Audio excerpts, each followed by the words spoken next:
to our next story here. This is a combo. AOC and Nancy Pelosi actually have been, oh boy, having a lot of backlash over the weekend. It all started with this interview with AOC on Meet the Press in reference to Gaza and whether or not Joe Biden is doing what he needs to do, etc. The Nancy Pelosi story also touches on Gaza as well. And it also shows Nancy Pelosi making some harsh claims towards those that are defending the Palestinians' self-determination. We want to start with this clip here from AOC on Meet the Press. Now, in this clip,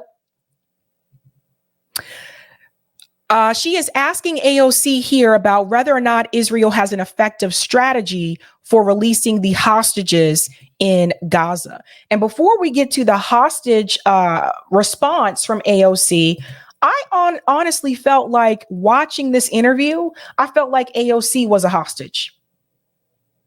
She looks like the entire time you watch this interview, AOC looks like she's been held hostage. Listen to this. Let me ask you about what's happening in the Middle East. There are details about this potential emerging deal in which Israel would stop its war campaign for about 2 months in exchange for all of the hostages, given the argument by Israel, by the U.S. government, that applying pressure to Hamas was the only way to get the hostages out. Do you think that Israel's strategy on the point of the hostages has been effective? I do not. We have seen, we know that Hamas as an organization, it does not have any regard for human life. I think that part right there.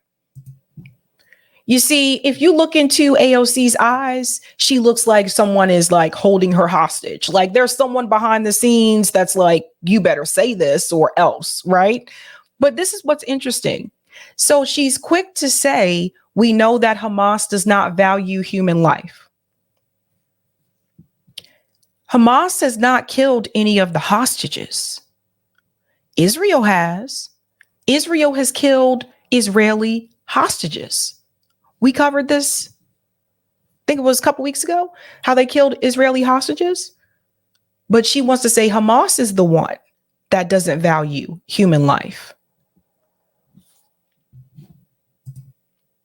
That in Hamas's attack on October 7th, they knew what they were bringing on they knew the violence that they were bringing on. And we have seen that. They understood the asymmetric attack that Israel will put out.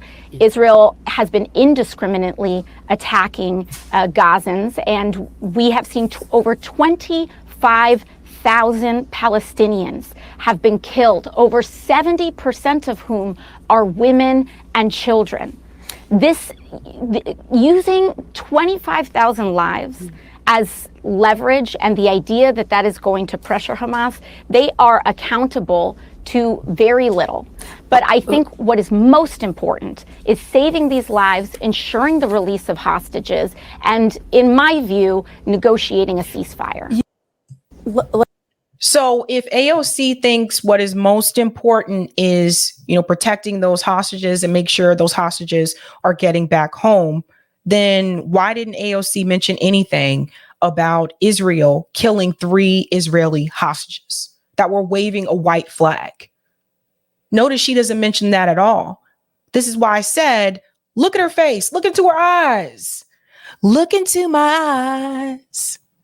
You will see. We're going to bring in some Bryan Adams. Look into her eyes. She looks like she's being held hostage. You see, I don't know. Now that's the first clip, right? So she didn't bring up anything. You cared that much about the hostages. Why didn't you say anything about the 3 hostages that were killed by Israel? They weren't killed by Hamas, right?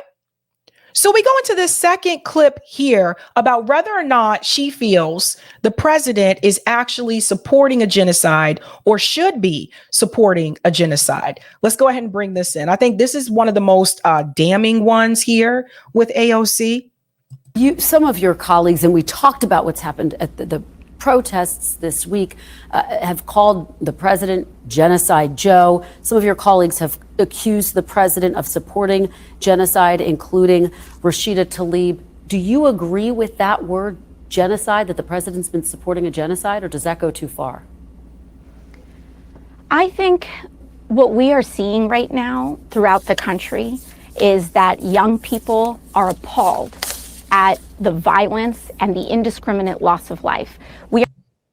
But do you think that Joe Biden is supporting a genocide? She didn't ask you what you thought young people felt. That's the easy answer. We all know how young people feel. We can tell by the number of protests. We see the people out in the streets. That's not the question that she was asking you. She's not asking you how young people feel. She's asking you, do you feel that the president right now is supporting a genocide? Now, AOC is trying to be very careful here because she knows if she says yes, that's going to be damning towards her in reference to her political future, right? She knows that she's going to get heavily attacked, and she's already being attacked by AIPAC and other Israeli groups that have threatened squad members, etc., to unseat them, right? So she's trying to, let me go ahead and just shift it over to, well, here's what young people feel. That is not the question that she is asking you at this time. We're not just seeing 25,000 people that have died in Gaza.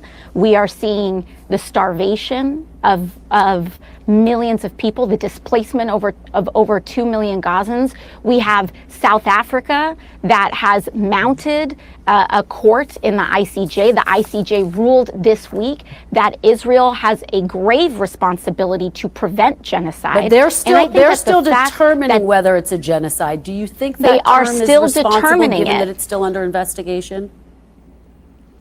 I believe that they're still determining it, but in the interim ruling, the fact that they said there's a responsibility to prevent it, the fact that this word is even in play, the fact that this word is even in our discourse, I think demonstrates the mass inhumanity that Gazans are facing. And so whether you are an individual that believes this is a genocide, which, by the way, in our polling, we are seeing large. Let me go back here and pause, because again, AOC is saying this as basically as nicely as she feels she can. Still determining it, but in the interim ruling, the fact that they said there's a responsibility to prevent it, the fact that this word is even in play, the fact that this word is even in our discourse, I think demonstrates the mass inhumanity that Gazans are facing. Pause.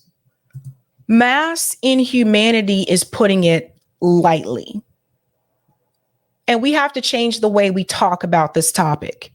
Israel is assaulting Gaza.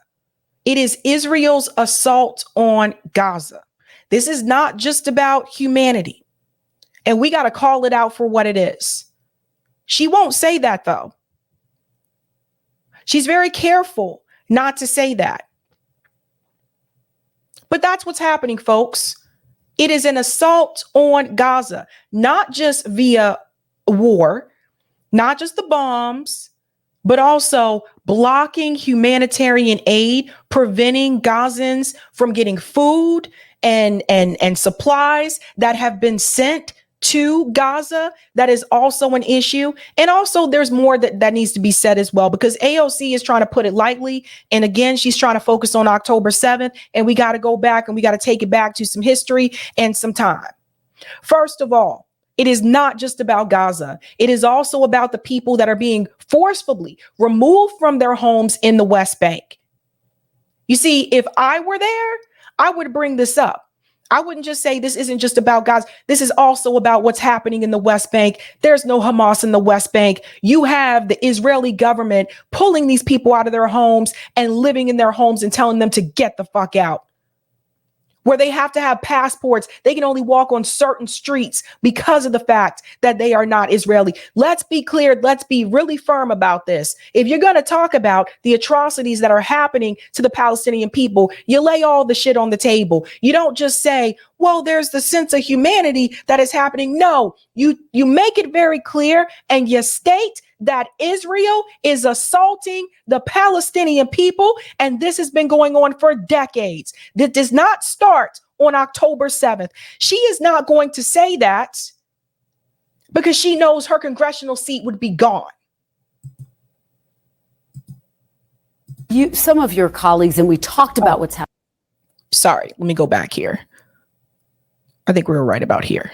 That they're still determining it, but in the interim ruling, the fact that they said there's a responsibility to prevent it, the fact that this word is even in play, the fact that this word is even in our discourse, I think demonstrates the mass inhumanity that Gazans are facing. And so whether you are an individual that believes this is a genocide, which, by the way, in our polling, we are seeing large amounts of Americans concerned specifically with that word. So I don't think that it is something to completely toss someone out of our public discourse for using.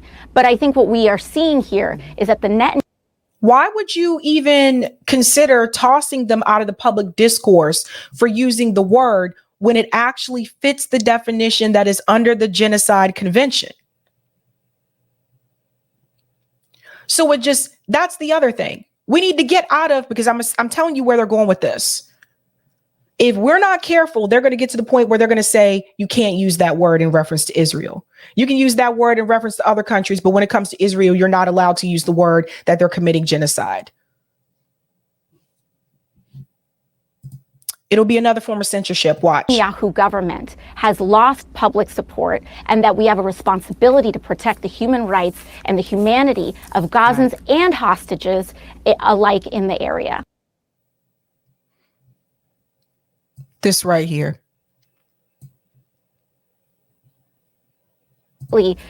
Toss someone out of our public discourse for using.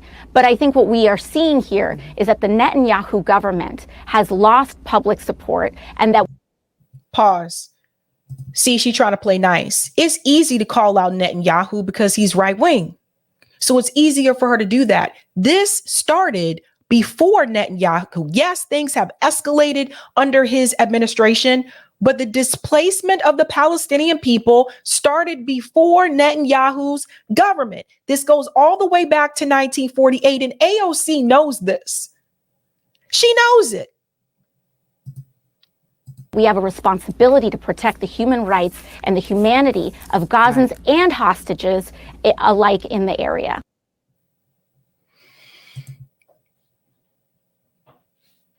Let me take that tip there from Rumble, and then we'll go on because there's more to add to this story. Thank you for the tip on Rumble. Felonious Punk, Sabby rocking the truth as per user. Thank you so much. Thank you. So AOC, this is what you should be talking about here. Now we have soldiers here. IDF, we have soldiers here on camera telling you we are going to block the aid. Watch this. You see that? No aid, no aid. Don't be afraid.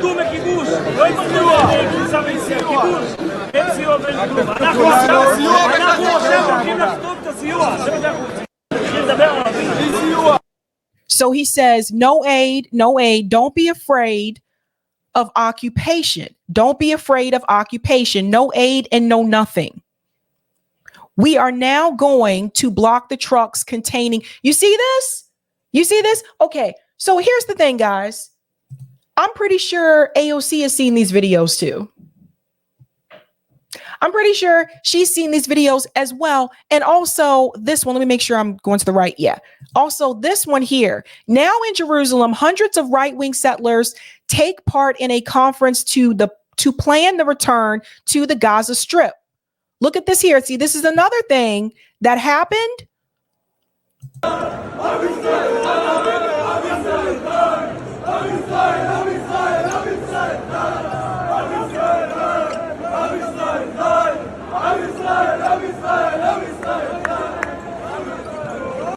Okay.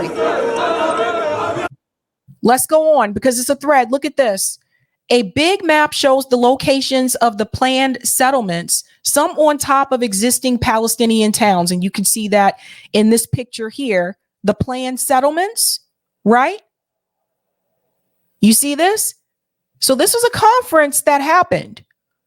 So again, as I've told people time and time again, Israel is lying when they say we are not going to try to take over the Gaza Strip. That is a lie. And I don't know how many times, how much more evidence, that we need to show the American people for our government to acknowledge that it's happening. Because I believe that Anthony Blinken and Joe Biden, they know what's going on. They're not stupid. Kamala Harris isn't stupid. Joy Reid and people like Jake Tapper, all the pundits of Fox News, they all know what Israel is doing. They know it. We have to continue to call it out so that they will be pushed to mention it. And it goes on here.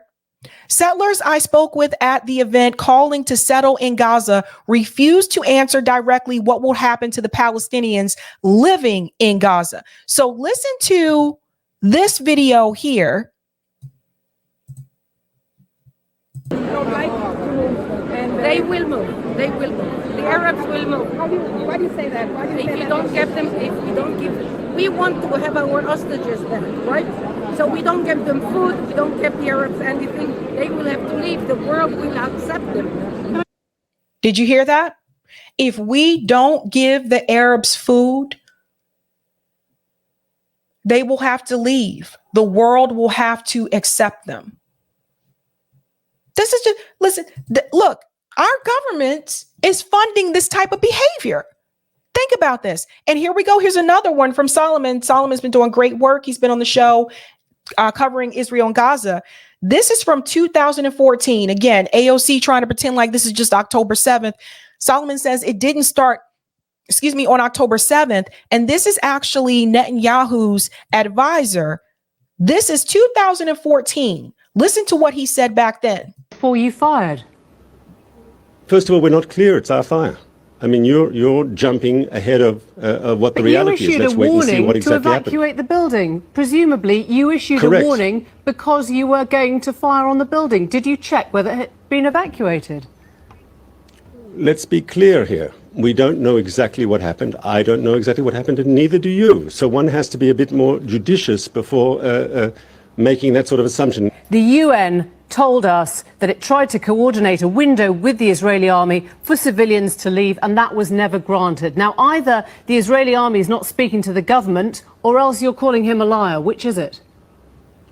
Well, first of all, let's be fair. In a combat situation, there are also reality is very different. Protect their military machine as human shields. Inside that building. I don't know that. I don't know that, and you don't know that. I'm sorry. That's not correct. You knew that that was being used as a shelter by people fleeing the fighting in northern Gaza. You knew there were women and children who had come there to seek shelter. We've been asking.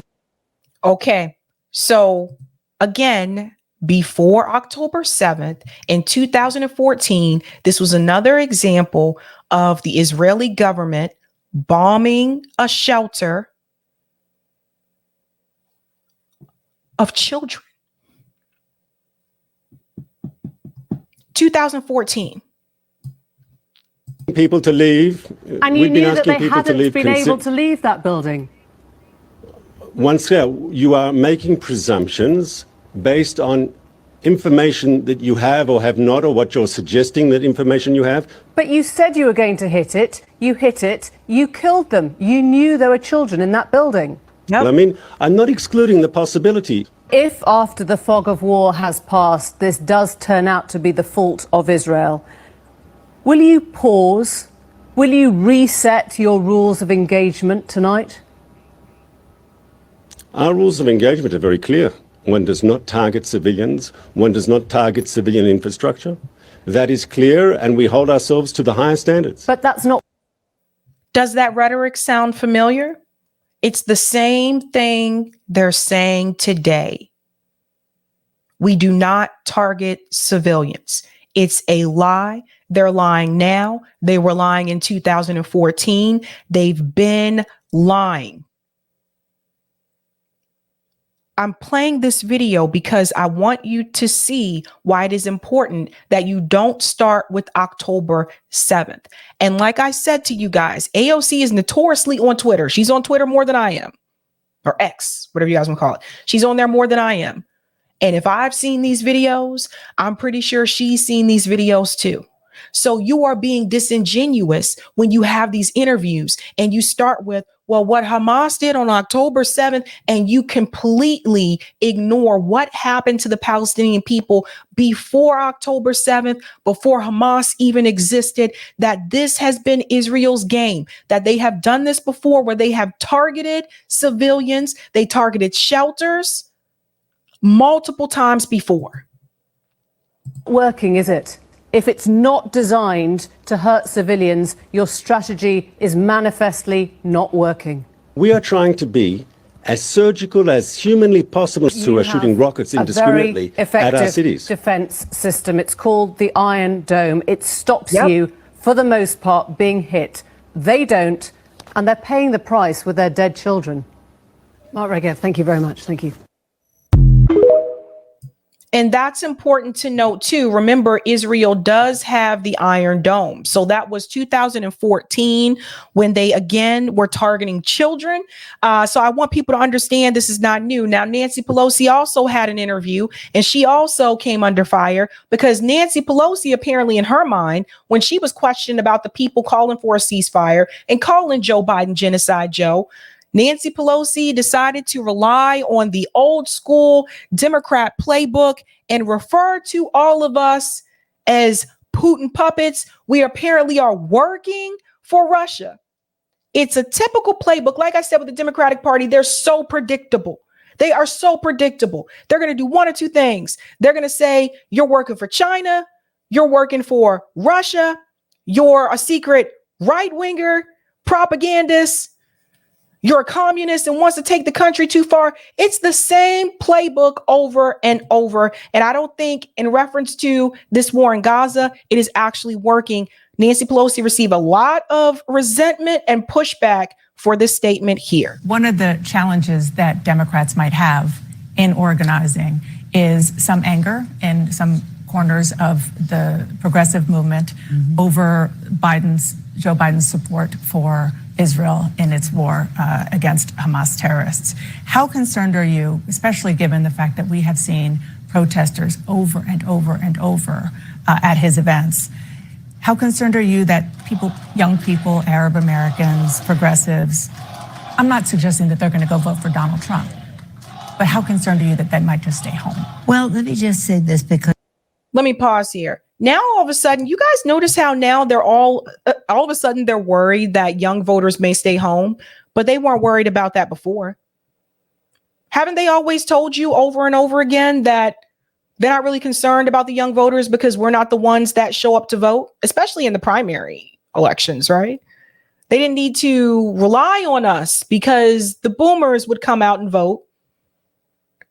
So they weren't concerned about us. Now, this time, all of a sudden is how concerned are you that the young voters may just stay home? But according to you guys, we've been staying home. As I've been the recipient of their, shall we say, exuberances in this regard as recently as in Seattle on Thursday, unfortunately, wanted to disrupt our very exciting democratic meeting. They're in front of my house all the time. So I have a feeling for what feelings they have, but we have to. Yeah, they're outside your house all the time, and they should be outside her house all the time. Nancy Pelosi lives in what is now a gentrified district in San Francisco. She lives in her district has one of the highest homeless populations in the country. Meanwhile, she has a refrigerator that is full of ice cream. This is a rich woman who deserves to be protested, right? Because she failed her district a long time ago. She didn't just fail progressivism. She failed her district. She failed the people in her community first before she started to fail everybody else. So you get no sympathy from me, Nancy, when you live in your expensive home in San Francisco when a lot of people in San Francisco are living 4 and 5 roommates and will never be able to afford a house in San Francisco. So you get no sympathy from me. Think about what we're doing. And what we have to do is try to stop the suffering in Gaza. This is women and children, people who don't have a place to go. So let's address that. What if it wasn't women and children? You know, can we talk about this for just a second? I'm sorry, I'm a little perturbed tonight. What if it wasn't women and children? Why is it we should only be sympathetic when the people that die are women and children? Are we not supposed to have sympathy for the men that die too? Why is it always just the women and children? Shouldn't we have sympathy for everybody that's being killed there? But for them to call for a ceasefire is Mr. Putin's message. Mr. Putin's message. Make no mistake, this is directly connected to what he would like to see. Same thing with Ukraine. You did not hear that incorrectly, ladies and gentlemen. Look who she's trying to blame. So let's address that.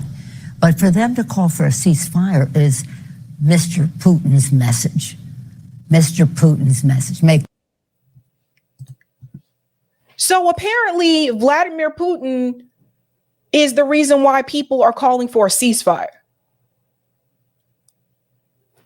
The majority of Americans have never interacted with Vladimir Putin, have never met Vladimir Putin, have never even been to freaking Russia. What does Vladimir Putin have to do with Israel's assault on Gaza? Not a damn thing. This is the playbook of the Democratic Party. I told you guys before, even when I was growing up, there was a lot of anti-Russia propaganda. Hollywood is notorious for that, by the way.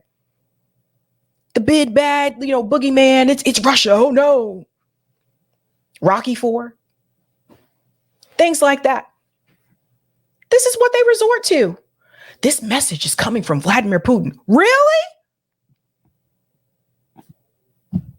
This is news to me. Protests started the same week after October 7th. I don't remember Vladimir Putin making a stern statement saying, get out there and fight back. No. And Nancy Pelosi sounds drunk on her words here in this interview. But typical to blame, it's Vladimir Putin's message. And you know what's going to happen now? Now they're going to start saying that all these people who are out there protesting in support of the Palestinian people, they're going to start saying they're Putin puppets, just like they said against those of us that were against this war in Ukraine. This is all they have to rely on. No mistake, this is directly connected to what he would like to see. Same thing with Ukraine. It's about Putin's message. I think some of these protesters are spontaneous and organic and sincere. Some, I think, are connected to Russia. And I say that having looked at this for a long time now, as you know. You think some of these protests? And I think you still probably believe that Hillary Clinton lost the election because of Russia as well, instead of the fact that Hillary Clinton was a poor candidate and didn't campaign in the Rust Belt. It's always Russia's fault. Now, all of a sudden, all of us are supposedly being paid by Russia. This is hilarious. You got any financial receipts to back that up, Nancy Pelosi? Because I'd wonder in a courtroom, in a court of law, how would that fare for you to make that type of statement against these protesters? That could also be considered to be some form of slander, I would say, if you were to ask a lawyer. So do you have any type of financial receipts to back up what you're saying, since you think that some of these people are being paid by Russia? Why don't you dish out these receipts, Nancy? Protests are Russian plants? I say they're plants. I think some financing should be investigated. And I want to ask the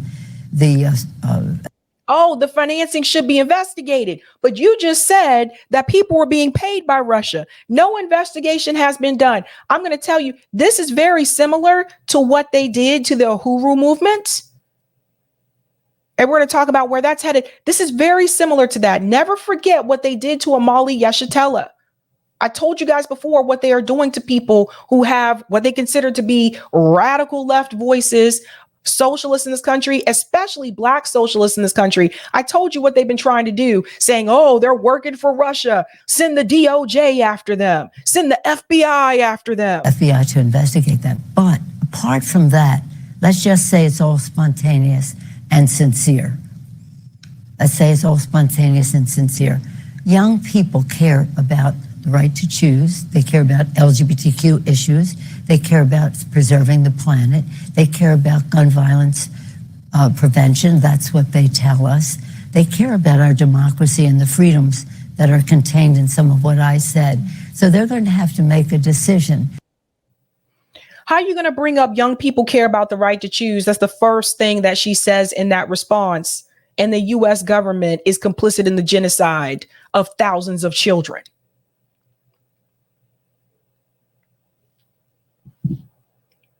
It goes on because there was more that Nancy had to say. More that Nancy had to say, or we'll have to go to that actually, I'll go to that in just a second.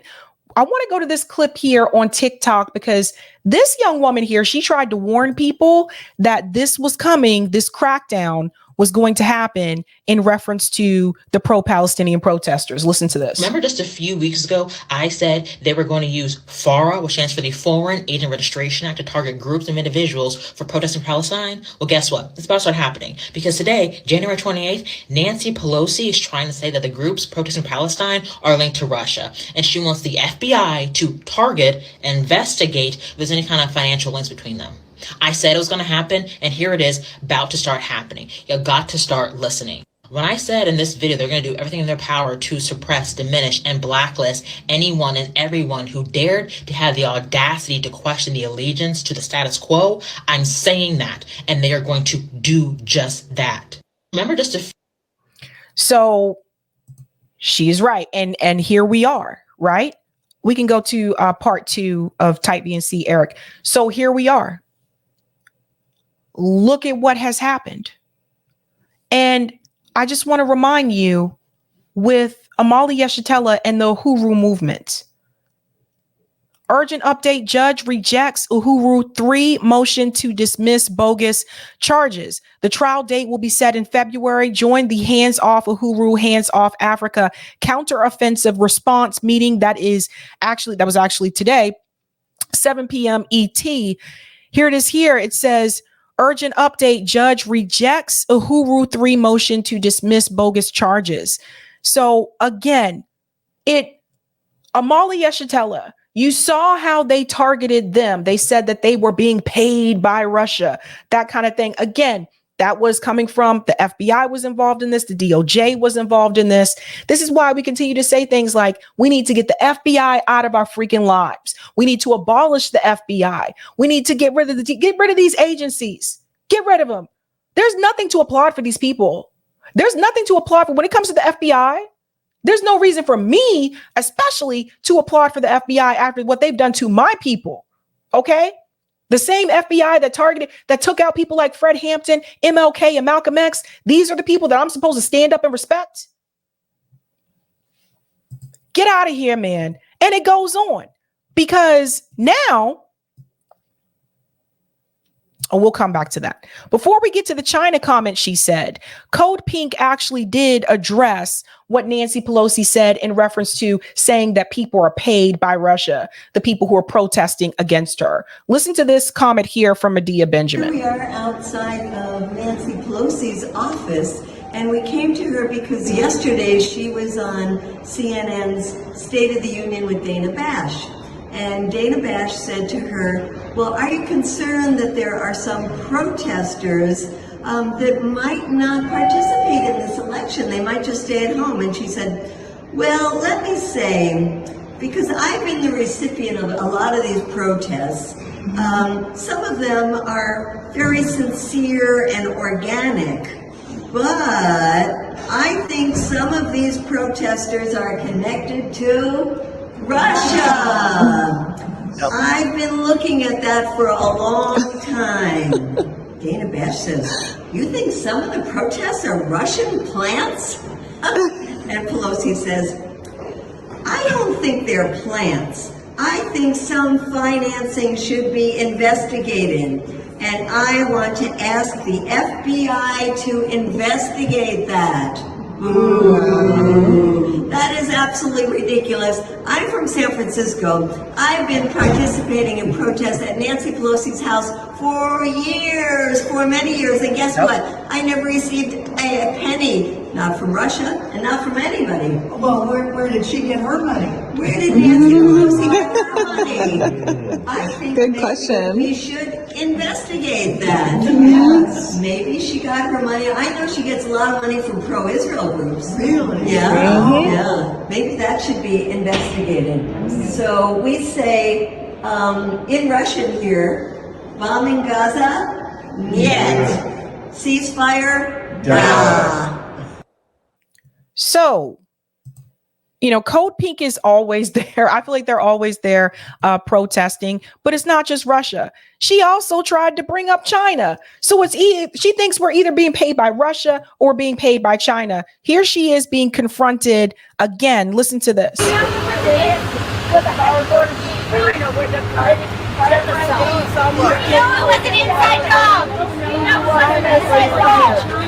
Most of your constituents block the Stop the genocide. Stop. So first of all, look at this. Look at the car. Hold up. Let me show you something. This car right here is this, come on, my car people in the chat. Is this a Porsche or a Ferrari? I'm curious. Most of your constituents block the Stop the genocide. Stop the Holocaust. The Democrats want the ceasefire. The Democrats. So you have to listen very closely there, where at the end, she said, go back to China. Now, let's be real. If a Republican made that comment that Nancy Pelosi made, if they said go back to China, the Democratic Party would have had a field day. They would have said, oh my God, the xenophobia. This is why we have to get them out of office. This is why we have to take back the House. But now you see a Democrat making the same comment, because at the end of the day, they one and the same. So you see what we've noticed a lot, at least under the Biden term, we've seen Democrats use some of the same phrases that they complained about Republicans using.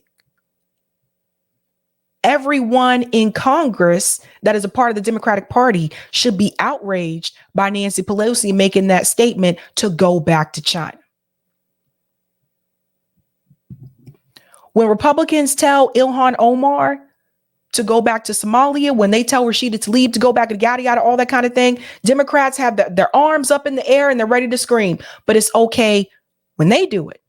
This is the problem with partisan politics. It's okay when your team does it.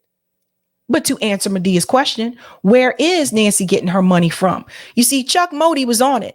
This you at AIPAC convention, Miss Pelosi, you see, this is Nancy Pelosi. This is why I say, look, AIPAC, it is imperative that Israel maintain its qualitative military edge, and America must ensure that it always does. Speaker of the House, Nancy Pelosi. Once again, if you follow the money, you will understand why they advocate for what I don't believe any of these people actually care about anything. Sorry. I don't believe any of these people are like passionate. Maybe the first time they run their first campaign, they really care. I'm going to get in there and change some things, shake up the system. I'm going to fight for you. They all feel that way, right? But then they get in, they start rubbing elbows with groups like AIPAC, Big Pharma, lobbyists. And they just realize this is a comfortable life the way that it is. I'm just going to do the bidding for the donors so I can keep this seat and actually advance my political career and keep making a lot of money. And if I maintain this seat for at least 5 years, then I'll get speaking engagements. I'll get a pension. I'll get a book deal, and I'll be set for life. That's what this is really about. So I don't even believe, and here's the other thing. I don't even really believe that Nancy Pelosi cares about Israel the way that she says that she does. I think Nancy is just doing the bidding of the lobbyists and the donors that she supports and that back her. That's it. A lot of these people are fake and frauds, and they're just following money. It's going to be really interesting to see what happens this November. Very interesting. Sabby says, Roger says, Sabby, you're young to know 80 songs. I know a lot of 80 songs.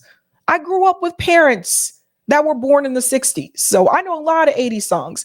Thank you for the super chat, Nero. Stay in their neck, Sabby. Thank you for the super chat, Roger. Free the politician. Abolish all political parties. There you go. Thank you, Sparky. Denazify Israel. Thank you, Coffee Lover. Thank you so much for doing what you do. Buy some coffee on me. Maybe not Starbucks. I'll buy some tea. I don't drink coffee, but I will get some green tea. Thank you, Alex. Russia, Russia, Russia. Yeah. Thank you, Najum. Politicians should not get funds, bribes from anyone. No, they should not. We should not have corporate money a part of electoral politics. Thank you for this as well, Roger. Investigate us. How about we have the FBI investigate you? Right? Hello. Thank you for the super chat, P. Smith.